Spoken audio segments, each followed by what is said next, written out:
Пятрусь Броўка вядомы як народны паэт Беларусі, грамадскі дзеяч і галоўны рэдактар беларускай савецкай энцыклапедыі. А ў сваім паўсядзённым жыцці ён быў чалавекам з гумарам і далікатнасцю ў размове, прывабнай прастатой, клопатам пра сям'ю і сяброў. Выстава дае магчымасць убачыць тую грань паэта, якая звычайна застаецца па-за ўвагай афіцыйных біяграфічных звестак. Сярод прадстаўленых прадметаў цікавых трэба адзначыць хатні пінжак паэта.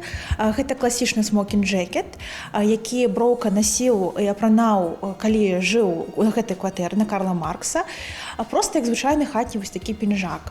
Хаця ён вельмі незвычайнага такога пакрою, выглядае супер элегантна. Вось для яго было важна адчуваць сябе ўтульна, камфортна ў ім.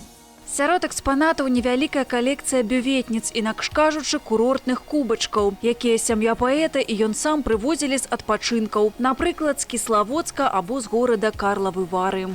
Сярод цікавых незвычайных экспанатаў, якія насамрэч не з'яўляюцца музейнымі прадметамі, трэба вылучыць засушаны гранат.